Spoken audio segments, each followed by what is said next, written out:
சங்கீதம் 40ஆம் அதிகாரம் 7 11 வசனங்களை வாசிக்கிறேன், கவனிங்க.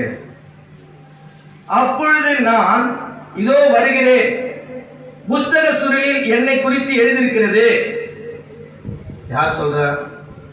இயேசு கிறிஸ்துவின் வார்த்தை, தீர்க்க தரிசனமாக எழுதப்பட்ட சங்கீதத்தில் சொல்லப்பட்ட ஒரு வார்த்தை இது. அப்பொழுது நான் இதோ வருகிறேன், புஸ்தக சுருளில் என்னை குறித்து எழுதியிருக்கிறது. என் தேவனே, உமக்கு பிரியமானது செய்ய விரும்புகிறேன், உமது நியாயப்பிரமாணம் என் உள்ளத்திற்குள் இருக்கிறது என்று சொன்னேன்.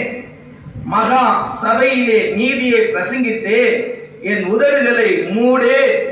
கர்த்தாவே, நீர் அதை அறிவே.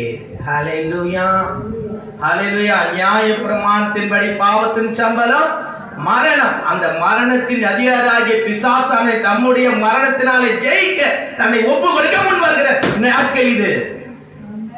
இன்னும் நம்ம பாவத்தை விட்டு வெளியே வர முடியல, உலகத்தை விட்டு பின் வர முடியல, மனுஷனுக்கு பயந்து முன் வர முடியல. நான் சொல்ல கேளும், அதன்படிதான் நடக்கணும். பிரயோஜனம் இல்லை. ஹல்லேலூயா. கர்த்தருக்கு கீழ்ப்படிந்து அவருடைய வார்த்தைக்கு தன்னை ஒப்பு கொடுத்த தேவன் தான் இயேசு கிறிஸ்து. அவர்தான் சகல கனமும் மகிமையும் பெற்றவர். வானத்திலும் பூமியிலும் அவருக்கு தான் அதிகாரம் கொடுக்கப்பட்டிருக்கு. சத்துரு மேல அதிகாரம் கொடுக்கப்பட்டிருக்கு. நமக்கு இப்ப சத்து நம்ம மேல வந்து நசுக்குவான்.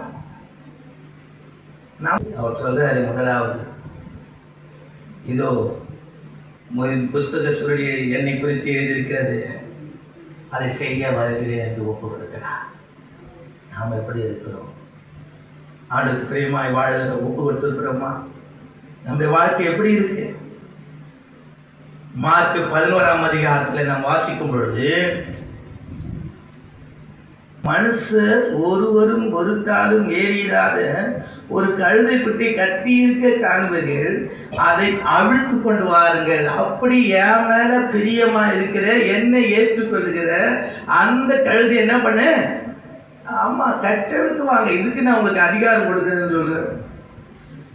ஏன் இப்படி செய்கிறீர்கள் என்று ஒருவன் உங்களிடத்தில் கேட்டால், அது ஆண்டவருக்கு வேண்டும் என்று சொல்லுங்கள், உடனே அதை இவ்விடத்திற்கு அனுப்பிடுவான் என்று சொல்லி அவர்களை அனுப்பினார். ஹல்லேலூயா.